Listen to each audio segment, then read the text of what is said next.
को भी कभी भूलता नहीं है। और राम और शबरी का संवाद निर्वाज प्रेम, आस्था, भक्ति, उसका प्रतीक हम सबको आज भी प्रेरणा देता है।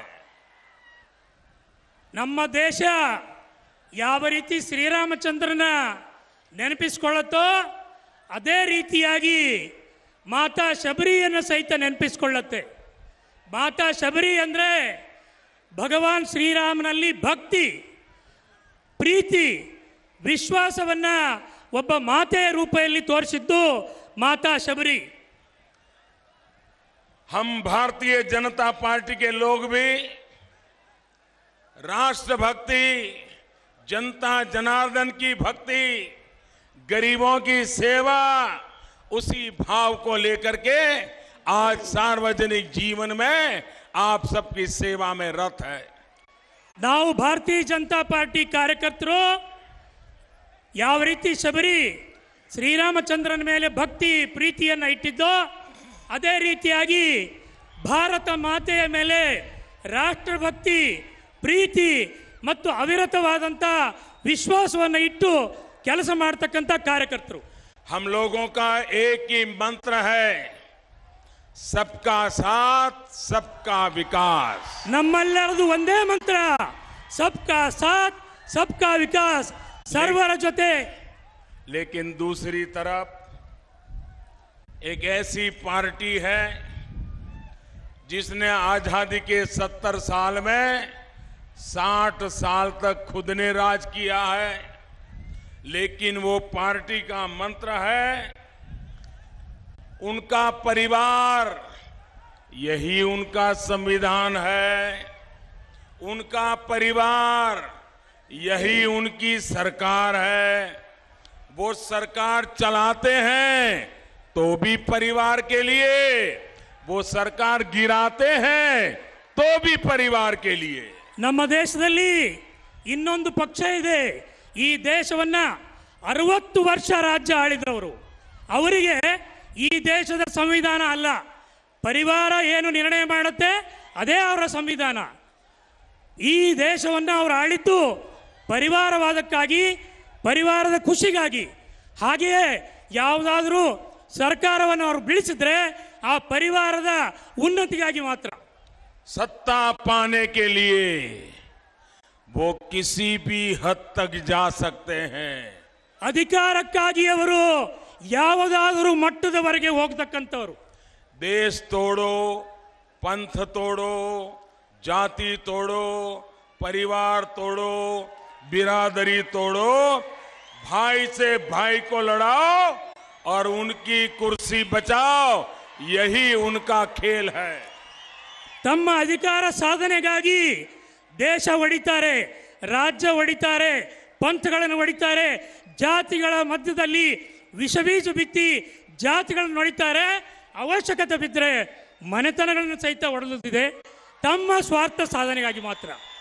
कांग्रेस पार्टी की राजनीतिक सोच कितनी विकृत है, देश के भीतर कैसे जहर घोलने वाली है, आपको उनके कारनामों को देखोगे तो साफ साफ नजर आएगा।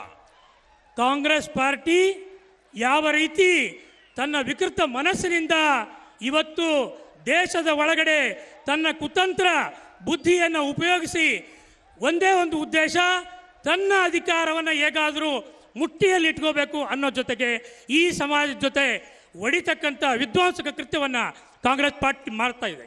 येदुरप्पा जी जब कर्नाटका के सीएम थे तब उन्होंने इस कर्नाटका की समृद्ध विरासत के प्रचार, प्रसार, संरक्षण, संवर्धन, इसके लिए एक अभियान चलाया था और उसका प्रारंभ यही आपके क्षेत्र में हम्पी से किया था, ताकि भावी पीढ़ियों से उससे प्रेरणा मिले। ಯಡಿಯೂರಪ್ಪನವರ ಕರ್ನಾಟಕದಲ್ಲಿ ಸರ್ಕಾರ ಇದ್ದಾಗ ಈ ದೇಶದ ಸಂಸ್ಕೃತಿ, ಈ ಭಾಗದ ಸಂಸ್ಕಾರ, ನಮ್ಮ ಐತಿಹಾಸಿಕ ಪಳೆಯುಳಿಕೆಗಳು ಉಳಿಬೇಕು ಅನ್ನೋ ಉದ್ದೇಶಕ್ಕಾಗಿ ಇದೇ ಭಾಗದ ಹಂಪಿಯಲ್ಲಿ ಹಂಪಿ ಉತ್ಸವ ಮಾಡೋ ಮೂಲಕ ವಿಜಯನಗರ ಸಾಮ್ರಾಜ್ಯದ ಒಂದು ಸಂಸ್ಕೃತಿಯನ್ನು ಉಳಿಸ್ಕೊಂಡು ಬರೋ ಕೆಲಸವನ್ನ ಮಾನ್ಯ ಯಡಿಯೂರಪ್ಪನವರು ಮಾಡಿದ್ರು. लेकिन मुझे बताया गया कि जैसे ही उनकी सरकार बनी उन्होंने बच्चों के दिमाग में भी जहर घोलना शुरू किया. येदियुरप्पा की योजना बंद कर दी और स्कूल के बच्चों को भी स्कूल में अगर पर्यटन पे जाते हैं, ट्रिप पर जाते हैं, तो वो भी जाति के आधार पर स्थानों पर जाने का उन्होंने फैसला किया. इससे बड़ा दुर्भाग्य क्या हो सकता है.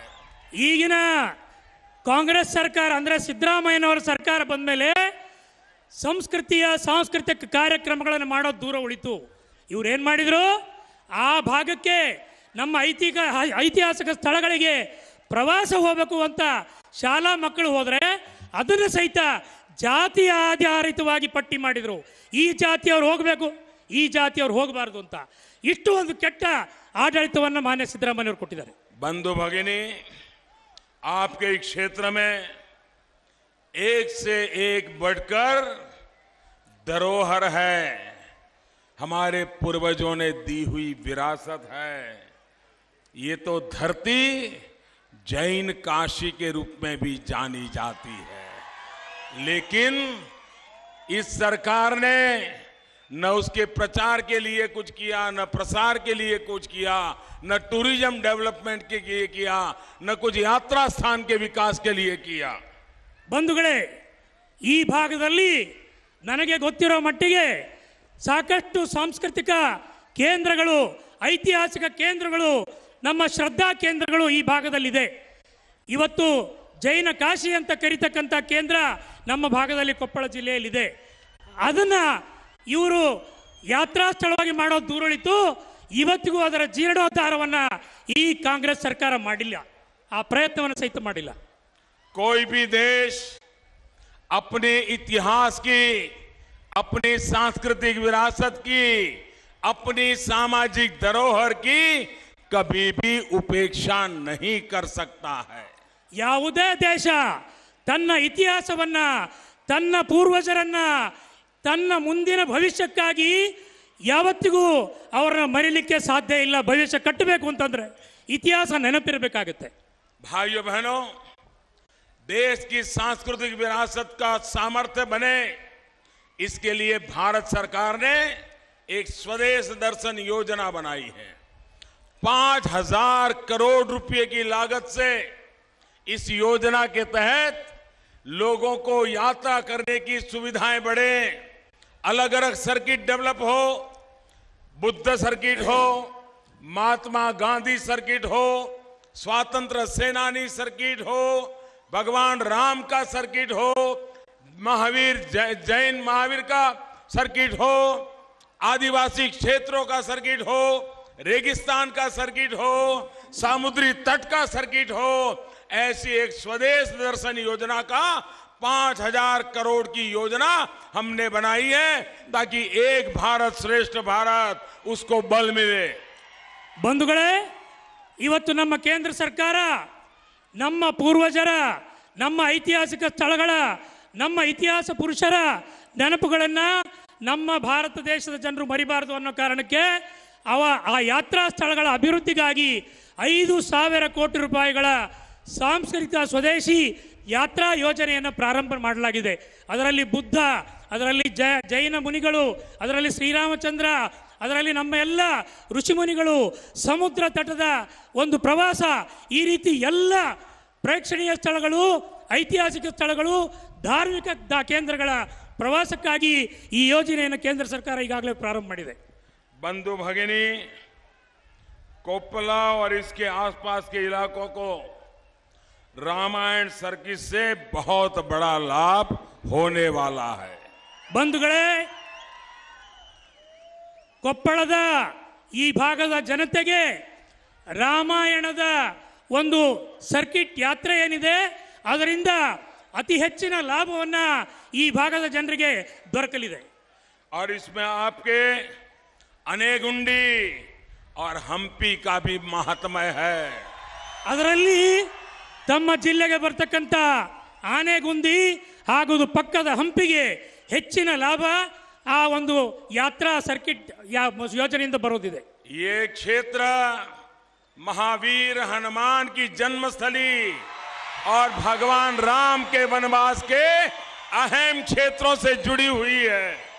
ಈ ಕ್ಷೇತ್ರ ಭಗವಾನ್ ಮಹಾವೀರ ಹನುಮಾನನ ಜನ್ಮಸ್ಥಳವಾದ್ದು ಮತ್ತು ಶ್ರೀರಾಮಚಂದ್ರ ಇಲ್ಲಿ ಪ್ರವಾಸ ಬಂದಿರತಕ್ಕಂಥ ಅತ್ಯಂತ ಗೌರವಯುತ ಭಕ್ತಿಯುತ ಯಾತ್ರಾ ಸ್ಥಳವಾಗಿದೆ. देश के कोने कोने से लोग जा सके इसलिए हमने हवाई यात्रा का भी नेटवर्क बनाने के लिए एक बहुत ही आकर्षक योजना बनाई है.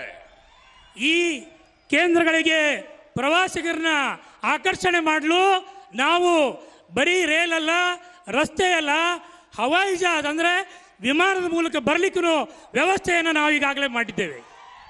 अब हवाई चप्पल पहनने वाला भी हवाई जहाज में बैठ करके ऐसे स्थानों की मुलाकात करे, ये काम हमने किया है.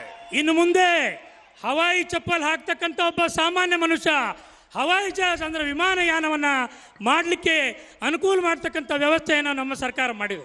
मैं भारतीय जनता पार्टी कर्नाटका को भी और येदियुरप्पा जी को बधाई देता हूं कि उन्होंने भी इस बार भारतीय जनता पार्टी के वचन पत्र के अंदर ये वादा किया है इस प्रकार के यात्रा स्थानों के विकास के लिए, टूरिज्म को बढ़ावा देने के लिए, देश भर से लोगों को आकर्षित करने के लिए. ನಮ್ಮ ಈ ಮುಂದಿನ ಮುಖ್ಯಮಂತ್ರಿ ಯಡಿಯೂರಪ್ಪನವರಿಗೆ ನಾನು ಅಭಿನಂದನೆ ಹೇಳಲಿಕ್ಕೆ ಬಯಸ್ತೇನೆ.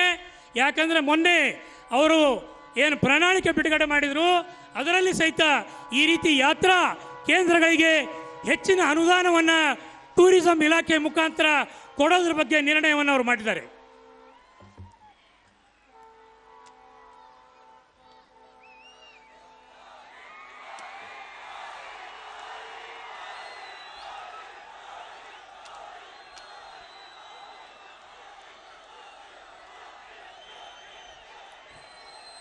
बंधु भगिनी,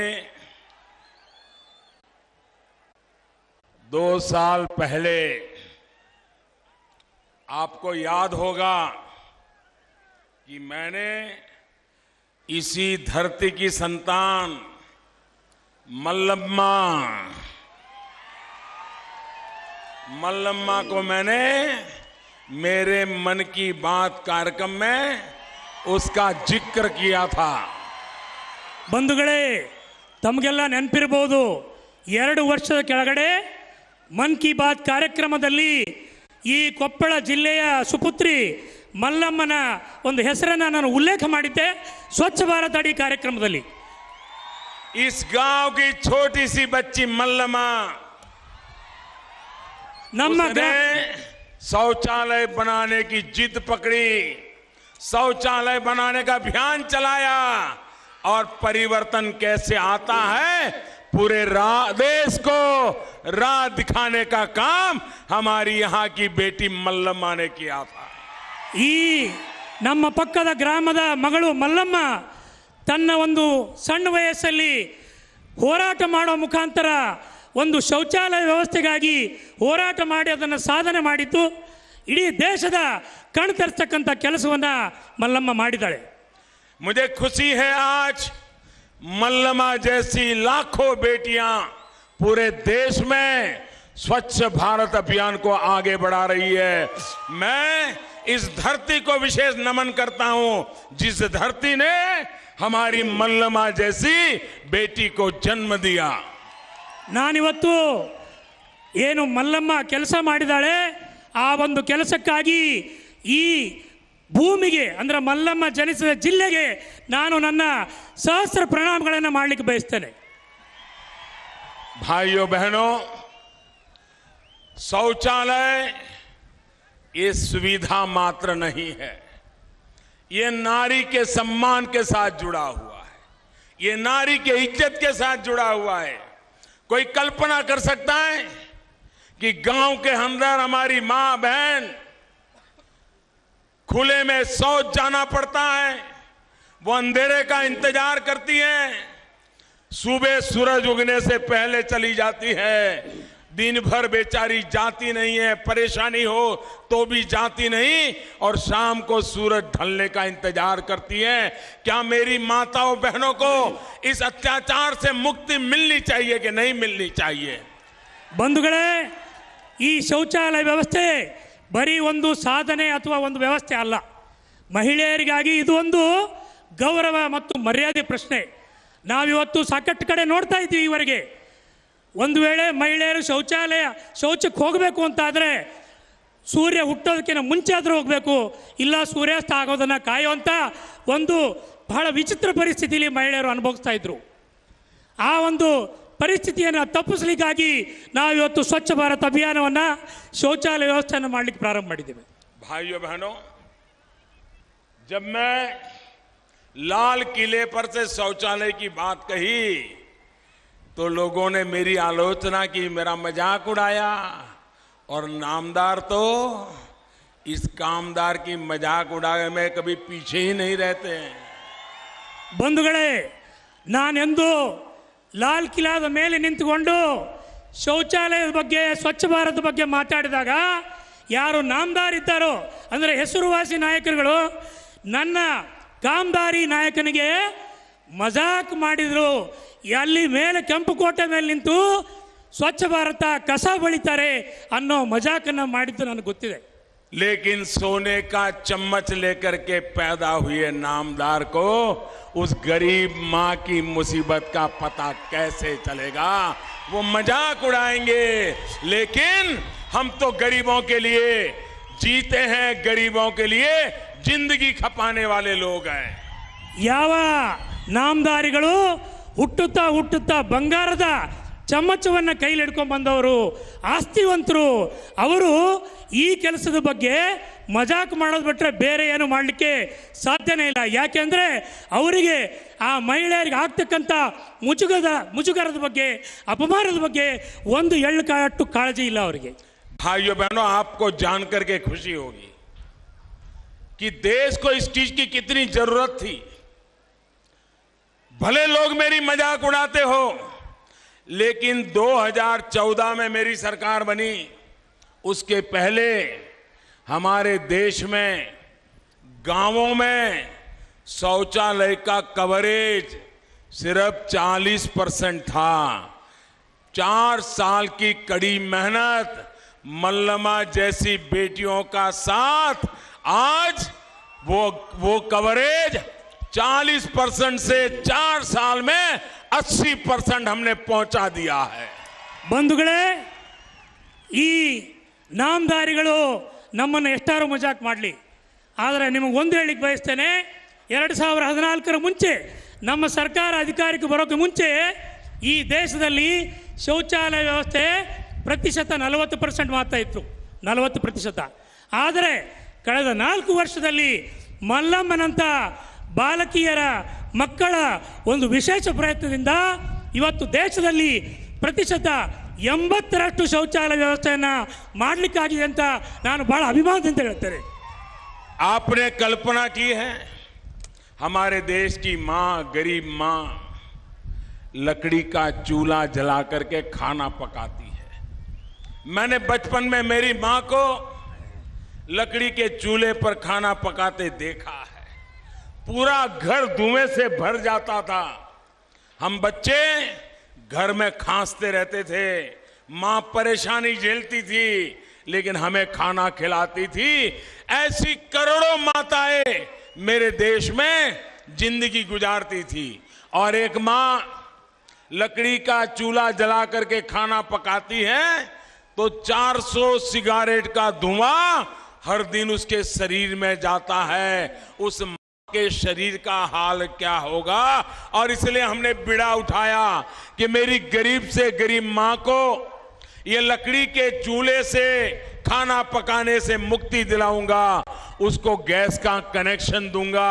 और मुझे आज खुशी है कि इतने कम समय में 4 करोड़ परिवारों में मुफ्त में गैस कनेक्शन दे करके लकड़ी के चूल्हे की धुएं से माताओं बहनों को मैंने मुक्ति दिलाई है.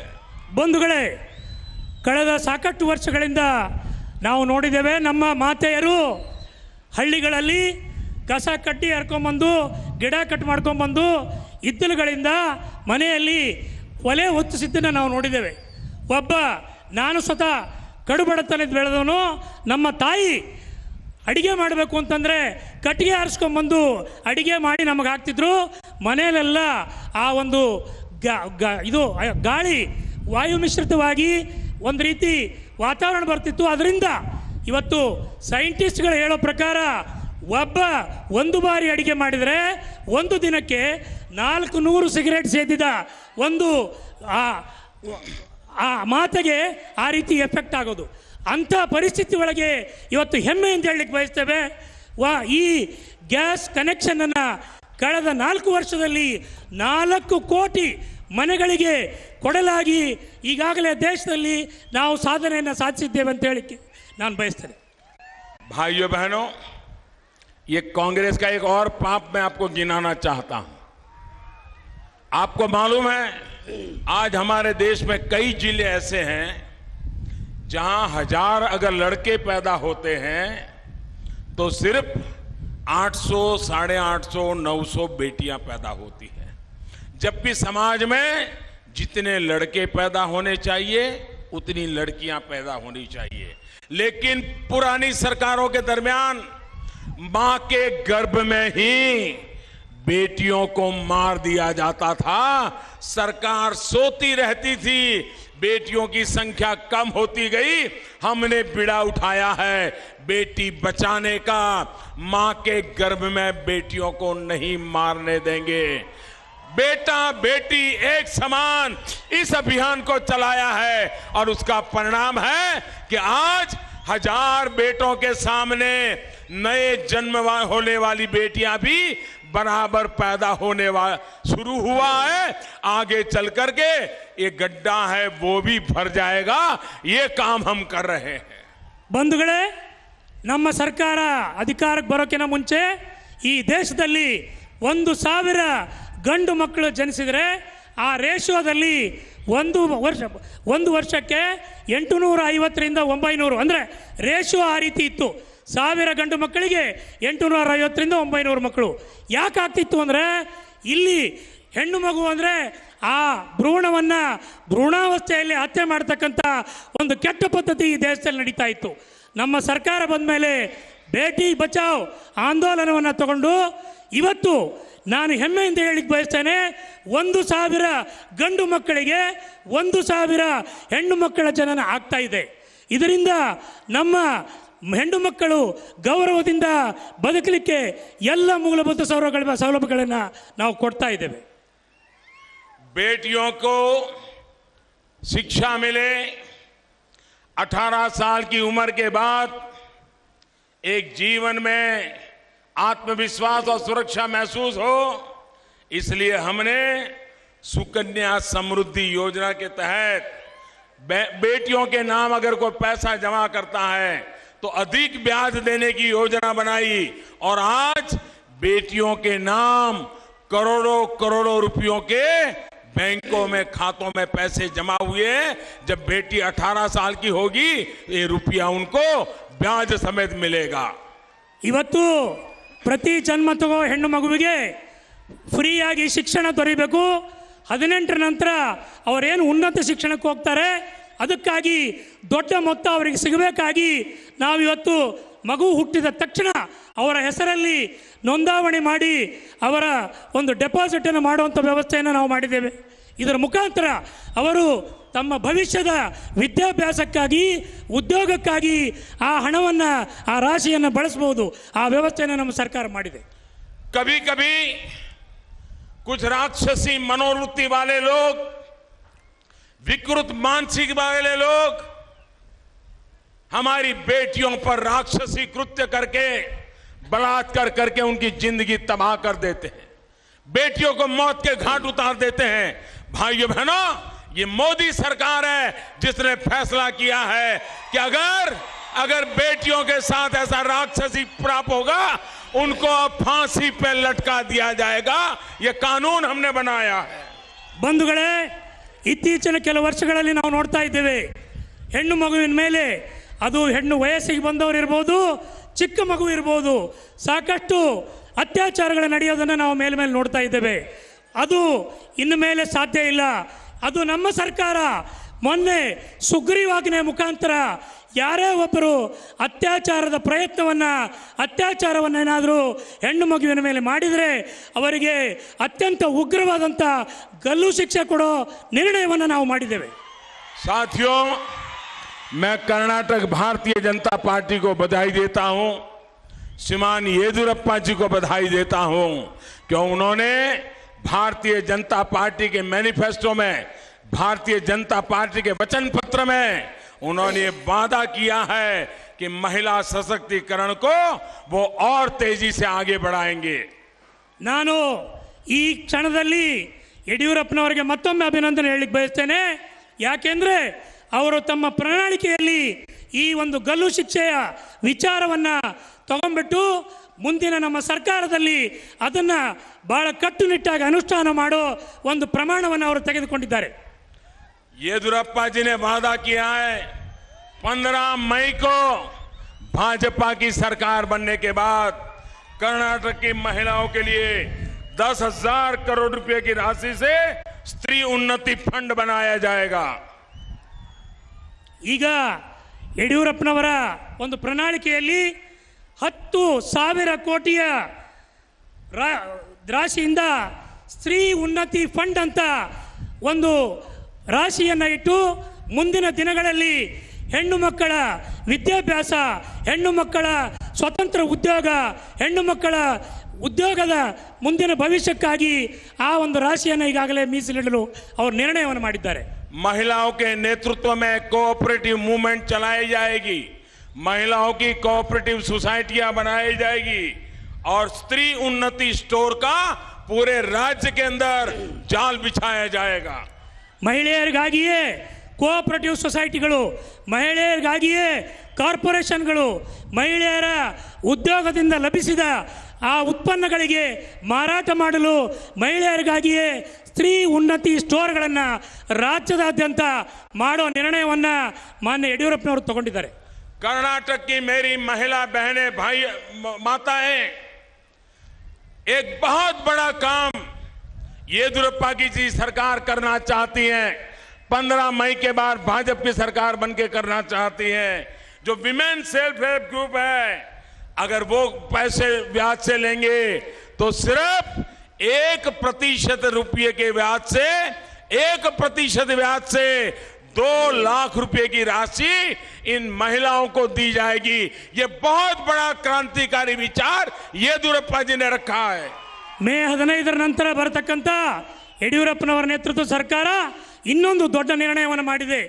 ಯಾರು ಸೆಲ್ಫ್ ಹೆಲ್ಪ್ ಗ್ರೂಪ್ ನಾವೇನು ಕರಿತೇವೆ, ಸ್ತ್ರೀ ಸ್ವಸಹಾಯ ಗುಂಪುಗಳು, ಆ ಗುಂಪುಗಳ ಪ್ರತಿ ಗುಂಪಿಗೆ 2 ಲಕ್ಷದವರೆಗಿನ ಲೋನನ್ನು, ಸಾಲವನ್ನು ಬರೀ 1% ಬಡ್ಡಿಯಲ್ಲಿ ಅವರ ಒಂದು ಉನ್ನತಿಗಾಗಿ ಕೊಡೋ ನಿರ್ಣಯವನ್ನು ಒಂದು ಐತಿಹಾಸಿಕ ನಿರ್ಣಯವನ್ನು ಯಡಿಯೂರಪ್ಪನವರು ಈಗಾಗಲೇ ಮಾಡಿದ್ದಾರೆ.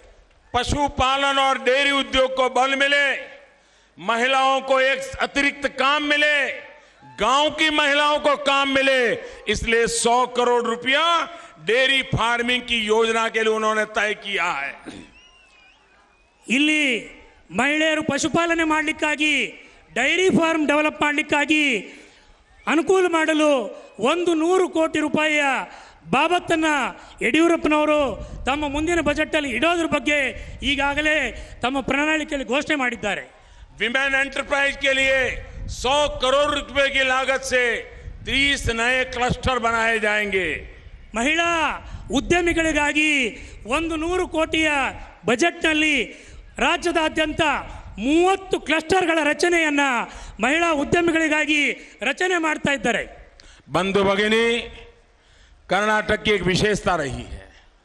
यहाँ के संत, यहाँ की ऋषि परंपरा, यहाँ के महंत, यहाँ के मठ, यहाँ के मंदिर हर पल समाज के कल्याण के लिए कोई न कोई नई योजना बनाते हैं, कुछ न कुछ समाज के लिए लगातार कर रहे हैं, सदियों से कर रहे हैं, और यही कर्नाटक की एक विशेष पहचान है.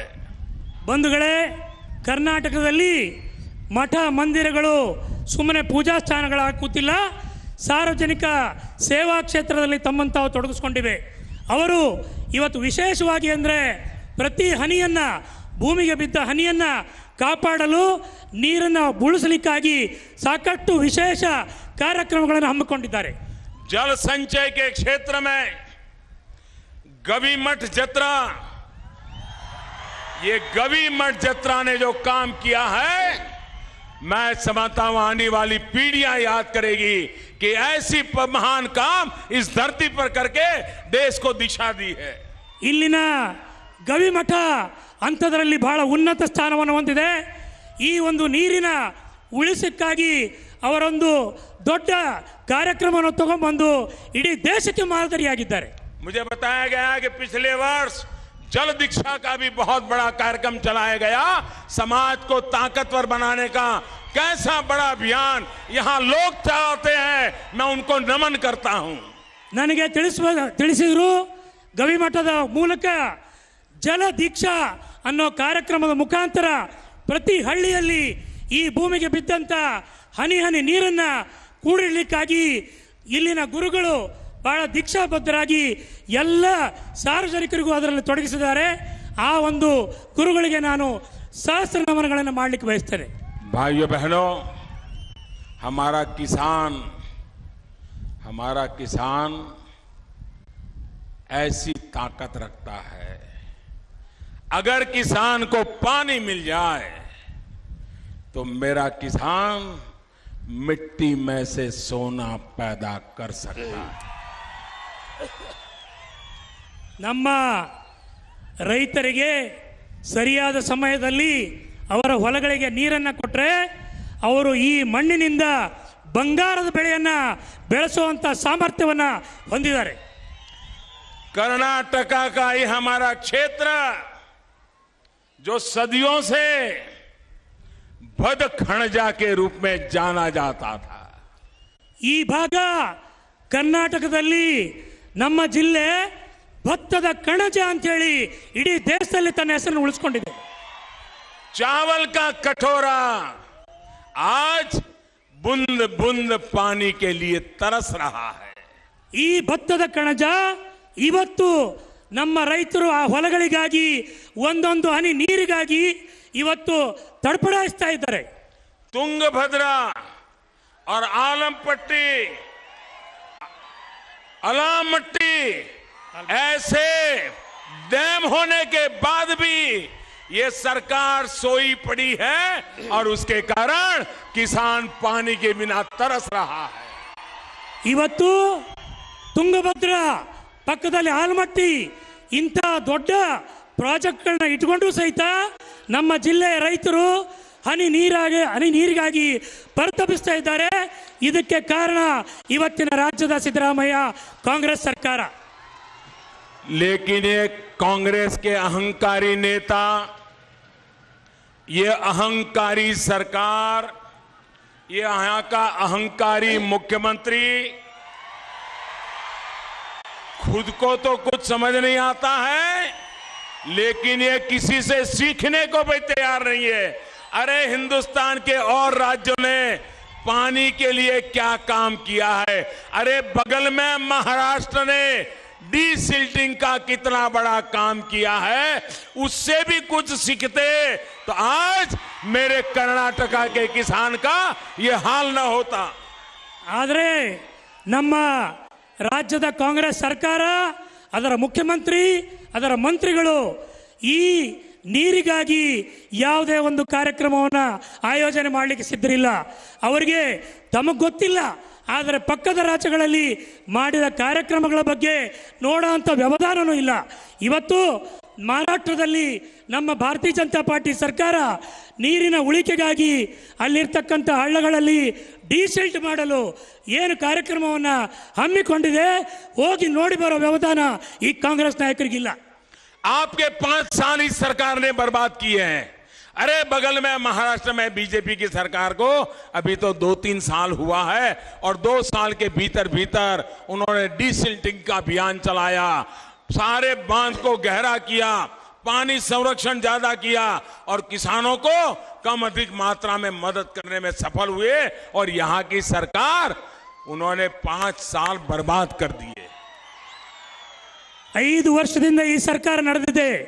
ಆದರೆ ಪಕ್ಕದ ಮಹಾರಾಷ್ಟ್ರದಲ್ಲಿ ನಮ್ಮ ಸರ್ಕಾರ ಬಂದು ಬರೀ 2.5 ವರ್ಷ ಆಯಿತು. ಆ ಸರ್ಕಾರ ಅಲ್ಲಿರ್ತಕ್ಕಂಥ ಎಲ್ಲ ಹಳ್ಳಗಳಲ್ಲಿ, ನದಿಗಳಲ್ಲಿ, ಡಿಸೆಲ್ಟಿಂಗ್ ಡ್ಯಾಮ್ಗಳಲ್ಲಿ ಡಿಸೆಲ್ಟಿಂಗ್ ಕೆಲಸ ಮಾಡೋ ಮುಖಾಂತರ ನೀರನ್ನು ಯಾವ ರೀತಿ ಅತಿ ಹೆಚ್ಚಿನ ಪ್ರಮಾಣದಲ್ಲಿ ಶೇಖರಣೆ ಮಾಡಬೇಕು ಅನ್ನೋ ಕಾರ್ಯಕ್ರಮವನ್ನು ಈಗಾಗಲೇ ಮಾಡಿ ಮುಗಿಸಿದ್ದಾರೆ. ಅದರ ಜೊತೆಗೆ भाइयों बहनों, मैं आपको एक विनती करता हूं, एक सवाल कांग्रेस के लोगों को पूछना है। जो भी कांग्रेस वाला मिले वोट मांगने आए, इस इलाके की जनता उनको सवाल पूछे। पूछोगे? जरा जोर से बताओगे? पूछोगे? पक्का पूछोगे? आंख में आंख मिला करके पूछोगे? उनसे जवाब मांगोगे? उनको इतना पूछिए कि कृष्णा बी सिंचाई योजना के लिए आपने 2000 करोड़ रुपए का वादा किया था कि नहीं किया? और वादा किया था तो 2000 करोड़ रुपया गया कहां? जरा जवाब दो। ಬಂಧುಗಳೇ, ನಾನು ನಿಮ್ಮಲ್ಲಿ ಒಂದು ಕೇಳಲಿಕ್ಕೆ ಬಯಸ್ತೇನೆ. ಕಾಂಗ್ರೆಸ್ ನೇತಾರರು, ಮುಖ್ಯಮಂತ್ರಿಗಳು ಯಾರೇ ಬರಲಿ ನಿಮ್ಮ ಜಿಲ್ಲೆಗೆ, ಅವರಿಗೆ ಒಂದು ಪ್ರಶ್ನೆಯನ್ನು ನೀವು ಮಾಡಲೇಬೇಕು. ಅದೇನು ಅಂದರೆ, ಅವರು ಪ್ರಾರಂಭದಲ್ಲಿ ಹೇಳಿದ್ರು ಕೃಷ್ಣ ಬಿ ಸ್ಕೀಮನ್ನು ನಾನು ಆ ಬಿ ಸ್ಕೀಮ್ ಪ್ರಾರಂಭ ಮಾಡಲು 2 ಕೋಟಿ ರೂಪಾಯಿಯನ್ನ ಮೀಸಲಾಗಿಡ್ತೇವೆ ಅಂತ ಸಿದ್ದರಾಮಯ್ಯನವರು ಘೋಷಣೆ ಮಾಡಿದ್ರು. 2,000 ಕೋಟಿ ರೂಪಾಯಿನ 2,000 ಕೋಟಿ ರೂಪಾಯಿನ ನಿರ್ಣಯ ಮಾಡಿದ್ರು. ಆದರೆ ಆ 2,000 ಕೋಟಿ ರೂಪಾಯಿ ಎಲ್ಲಿ ಹೋಯಿತು ಸಿದ್ದರಾಮಯ್ಯನವರೇ? ಈ ಪ್ರಶ್ನೆಯನ್ನ ನಾವು ಇವತ್ತು ಮಾಡಬೇಕಾಗಿದೆ. मुझे यहां से बता रहे हैं कि 2000 नहीं 10,000 का कहा था. ನನಗಿಲ್ಲಿ ಹೇಳಿದ್ರು ಅದು 2,000 ಕೋಟಿ ರೂಪಾಯಿ ಅಲ್ಲ, 10,000 ಕೋಟಿ ರೂಪಾಯಿಗಳು. 10,000 ಕೋಟಿ. जवाब मांगोगे? मांगोगे? और अगर जवाब नहीं मिल रहा है, सजा दोगे? सजा दोगे? 12 मई को उखाड़ के फेंक दोगे को? भाइयों बहनों, जब जगदीश शेट्टार हमारे मुख्यमंत्री थे और मेरे मित्र जगदीश शेट्टार ने एक कृष्णाबाई योजना की परिकल्पना की थी, लेकिन उनके जाने के बाद कांग्रेस ने उस पर ताले लगा दिए. ಬಂಧುಗಳೇ, ಆ ಪ್ರಶ್ನೆಯನ್ನು ನೀವು ಅವರಲ್ಲಿ ಕೇಳಲೇಬೇಕು. ಆ ಸವಾಲಿಗೆ ನಿಮಗೆ ಉತ್ತರ ಬರೋ ಪ್ರಶ್ನೆ ಇಲ್ಲ, ಉತ್ತರ ಬರಲ್ಲ. ಅದಕ್ಕಾಗಿ ಮೇ 12ರಂದು ಅವರಿಗೆ ಮನೆ ಕಳಿಸ್ತಕ್ಕಂಥ ಸಜೆಯನ್ನು ನೀವೆಲ್ಲರೂ ಕೊಡಲೇಬೇಕು. ನಮ್ಮವರೇ ಆದ ಜಗದೀಶ್ ಶೆಟ್ಟರು ಮುಖ್ಯಮಂತ್ರಿಗಳಿದ್ದಾಗ ಆ ಸ್ಕೀಮಿನ ಘೋಷಣೆಯನ್ನು ಅವರು ಮಾಡಿದರು. ಈ ಸರ್ಕಾರ ಬಂದಮೇಲೆ ಮುಂದುವರಿಸ್ತಿದೆ ಅನ್ನೋ ಭಾಷೆಯನ್ನು ಸಿದ್ದರಾಮಯ್ಯನವರು ಕೊಟ್ಟಿದ್ರು. ಆದರೆ ಆ ಕೆಲಸವನ್ನು ಇವರು ಮಾಡೋಕ್ಕಾಗಿಲ್ಲ. हमारा किसान शक्तिशाली हो, हमारा गांव सामर्थ्यवान हो, इसलिए किसान को सशक्त करना जरूरी है. हमने प्रधानमंत्री कृषि सिंचाई योजना के तहत खेत में पानी पहुंचाने का बड़ा अभियान उठाया है. जो डैम 30-35 साल से कुछ काम नहीं होता था, सारे काम शुरू करवाए हैं और आने वाले 1 साल के भीतर सारे काम पूरा करके किसानों को पानी पहुंचाने का अभियान चलाने वाले हैं. ನಮ್ಮಲ್ಲಿ ರೈತರು ಶ್ರೀಮಂತರಾದರೆ ಮಾತ್ರ ದೇಶ ಅಭಿವೃದ್ಧಿ ಆಗ್ತದೆ. ಆ ಉದ್ದೇಶದಿಂದನೇ ನಮ್ಮ ಸರ್ಕಾರ ಕೃಷಿ ಸಿಂಚಾಯಿ ಯೋಜನಾ, ರಾಷ್ಟ್ರೀಯ ಕೃಷಿ ಸಿಂಚಾಯಿ ಯೋಜನೆಯನ್ನು ಪ್ರಾರಂಭ ಮಾಡಿದೆ. ಇಡೀ ದೇಶದಲ್ಲಿ ಪ್ರತಿಯೊಬ್ಬ ರೈತನ ಹೊಲಕ್ಕೆ ನೀರು ಒದಗಿಸಬೇಕು, ಅದರಿಂದ ಅವನ ಬೆಳೆ ಚೆನ್ನಾಗಿ ಬರಬೇಕು ಅನ್ನೋ ಉದ್ದೇಶ ಇಟ್ಕೊಂಡು ಇಡೀ ದೇಶದಲ್ಲಿ ಆ ಪ್ರಾಜೆಕ್ಟನ್ನು ನಾವು ಈಗಾಗಲೇ ಕೈಗೆತ್ತಿಕೊಂಡಿದ್ದೇವೆ. ಸಾಕಷ್ಟು ಕಡೆ ಆ ಕೆಲಸನೂ ಪ್ರಾರಂಭ ಆಗಿದೆ. भाइयों बहनों, हमारे इस राज्य में भी 4,000 करोड़ रुपए लगा करके 5 बड़े सिंचाई के प्रोजेक्ट भारत सरकार लागू कर रही है. एक पूरा कर दिया है और 4 भी जल्दी से पूरे होने को है. ನಮ್ಮ ಸರ್ಕಾರ ಕೃಷಿ ಸಿಂಚಾಯಿ ಯೋಜನೆ ಮುಖಾಂತರ 4,000 ಕೋಟಿ ಕೋಟಿಗೂ ಹೆಚ್ಚು ಅನುದಾನ ಕೊಡೋ ಮೂಲಕ 5 ಅತಿ ದೊಡ್ಡ ಪ್ರಾಜೆಕ್ಟ್ಗಳನ್ನು ಕರ್ನಾಟಕದಲ್ಲೇ ಮಾಡೋರಿದ್ದೇವೆ. लेकिन कांग्रेस सरकार भ्रष्टाचार करने से में खाली हो तब किसानों का सोचेगी ना, तब पानी का सोचेगी ना. उनको पैसों में रुचि है, किसान के लिए पानी में रुचि नहीं है. ಆದರೆ ನಮ್ಮ ಕಾಂಗ್ರೆಸ್ ಸರ್ಕಾರಕ್ಕೆ ಭ್ರಷ್ಟಾಚಾರದ ಕೆಲಸ ಮುಗಿದ ಮೇಲೆ ಮಾತ್ರ ಅಭಿವೃದ್ಧಿ ಬಗ್ಗೆ ನೆನಪಾಗುತ್ತೆ. ಭ್ರಷ್ಟಾಚಾರ ಮಾಡೋದೇ ಇನ್ನೂ ಮುಗಿದಿಲ್ಲ. ಹಾಗಾಗಿ ಈ ಅಭಿವೃದ್ಧಿ ಕೆಲಸದ ಕಡೆ ಅವ್ರ ಲಕ್ಷ್ಯ ಇಲ್ಲ. भाइयों बहनों, हमने बड़ा ऐतिहासिक निर्णय किया है. आजादी के बाद कोई सरकार नहीं कर सकी ऐसा बड़ा ऐतिहासिक काम हमने किया है. अब किसान अपने खेत में जो पैदा करेगा, उसको काम करने में जो खर्च लगेगा, अगर वो मजदूर लाता है, बीज लाता है, दवाई लाता है, फर्टिलाइजर लाता है, किसी से किराए पर मशीन लाता है, किराए पर पशु लाता है, खुद के घर के लोग मजदूरी करते हैं, जो कुछ भी खर्चा होगा वो सारा खर्चा गिन करके एमएसपी का 1.5 गुना दिया जाएगा. ये निर्णय हमने किया है. ಬಂಧುಗಳೇ, ಇವತ್ತು ದೇಶದಲ್ಲಿ ಪ್ರತಿಯೊಬ್ಬ ರೈತ ತನ್ನ ಹೊಲಗಳಿಗೆ ಬೀಜ ತರೋದ್ರಿಂದ ಹಿಡಿದು ಗೊಬ್ಬರ ಹಾಕೋದ್ರಿಂದ ಹಿಡಿದು ಔಷಧಿ ಸಿಂಪಡಣೆ ಮಾಡೋದ್ರಿಂದ ಹಿಡಿದು ಲೇಬರ್ ಕೂಲಿ ಕೊಡೋದ್ರಿಂದ ಹಿಡಿದು ಏನೇನು ಖರ್ಚುಗಳನ್ನು ಒಬ್ಬ ರೈತ ಮಾಡ್ತಾನೋ ಆ ಒಟ್ಟು ಖರ್ಚಿನ 1.5 ಪಟ್ಟು ಹಣವನ್ನು MSP ಮೂಲಕ ಮಿನಿಮಮ್ ಸಪೋರ್ಟ್ ಪ್ರೈಸ್ ಕೊಡೋ ಮುಖಾಂತರ ಅವರಿಗೆ ಸರಿಯಾದ ವಾಪಸ್ ಕೊಡುವಂಥ ಕೇಂದ್ರ ಸರ್ಕಾರ ಈಗಾಗಲೇ ನಿರ್ಣಯವನ್ನು ಮಾಡಿದೆ. ಇದೊಂದು ಕ್ರಾಂತಿಕಾರಿಕ ಬದಲಾವಣೆ ಕೃಷಿ ಕ್ಷೇತ್ರದಲ್ಲಿ. हमने 22,000 ग्रामीण हाटों को अपग्रेड करने के लिए योजना बनाई है, ताकि किसान को 5-10 किलोमीटर के रास्ते पर अपना माल बेचने के लिए उत्तम सुविधा मिल जाए और उसको अपनी पैदावार का सही दाम मिल जाए. ನಾವು ಇವತ್ತು ಪ್ರತಿ 22,000 ಗ್ರಾಮೀಣ ಹಾಟ್ ಅಂದರೆ ಪ್ರತಿ ಗ್ರಾಮದ ಸುತ್ತಮುತ್ತ ಜನಕ್ಕೆ ಒಬ್ಬ ಕೃಷಿಕನಿಗೆ 4-5 ಕಿಲೋಮೀಟರ್ ದೂರದಲ್ಲೇ ಅವನಿಗೆ ಮಾರುಕಟ್ಟೆ ಸಿಗಬೇಕು ಅಂತ ಒಂದು ವ್ಯವಸ್ಥೆಯನ್ನು, ಒಳ್ಳೆಯ ರೇಟ್ ಸಿಗಬೇಕು, ಟ್ರಾನ್ಸ್ಪೋರ್ಟೇಷನಲ್ಲಿ ಅವನಿಗೆ ಬೆಳೆ ಹಾಳಾಗಬಾರ್ದು ಅನ್ನೋ ಉದ್ದೇಶ ಇಟ್ಕೊಂಡು ಇವತ್ತು 22,000 ಗ್ರಾಮೀಣ ಹಾಟ್ಗಳ ವ್ಯವಸ್ಥೆಯನ್ನು ಮಾಡಿದ್ದೇವೆ. हमने प्रधानमंत्री फसल बीमा योजना लाए हैं. एक प्रकार से किसान की जीवन रक्षा योजना है, हमारे ग्रामीण अर्थकारण की रक्षा योजना है.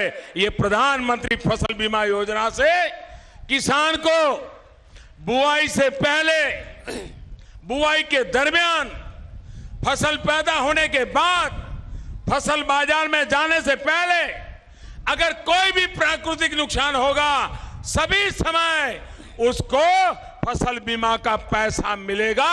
ये पहली बार देश में ऐसी फसल बीमा योजना हमने लागू की है. ನಮ್ಮ ಸರ್ಕಾರ ಇವತ್ತು ಪ್ರಧಾನಮಂತ್ರಿ ಫಸಲ್ ಬಿಮಾ ಯೋಜನೆಯನ್ನು ತಂದಿದೆ. ಆ ಯೋಜನೆಯಲ್ಲಿ ಬೀಜ ಹಾಕೋದ್ರಿಂದ ಹಿಡಿದು ಅವರು ಬೆಳೆ ಬೆಳೆಯೋವರೆಗೆ, ಬೆಳೆ ಮಾರುಕಟ್ಟೆ ಹೋಗೋವರೆಗೆ, ಮಾರುಕಟ್ಟೆಯಿಂದ ಅವನಿಗೆ ಸೇಲ್ ಆಗೋವರೆಗೆ, ಮಧ್ಯದಲ್ಲಿ ಎಲ್ಲಿಯೇ ತೊಂದರೆ ಬಂದರೂ, ಯಾವುದೇ ನೈಸರ್ಗಿಕ ವಿಕೋಪ ಬಂದರೂ ಅವರ ಇನ್ವೆಸ್ಟ್ಮೆಂಟಿನ ಸಂಪೂರ್ಣ ಹಣವನ್ನು 1.5 ಪಟ್ಟಷ್ಟು ಸಿಗೋ ವ್ಯವಸ್ಥೆಯನ್ನು ನಾವು ಫಸಲ್ ಬಿಮಾ ಯೋಜನೆಯಲ್ಲಿ ಮಾಡಿದ್ದೇವೆ. इसी वर्ष में इसी फसल के समान अकेले कर्नाटक के किसानों को 1100 करोड़ रुपया की क्लेम राशि मिली है. आप कल्पना कर सकते हैं कि इतनी बड़ी राशि किसानों के पास इस प्रधानमंत्री फसल बीमा योजना, जिसकी अभी तो शुरुआत है, तो भी इसका लाभ पहुंचा है.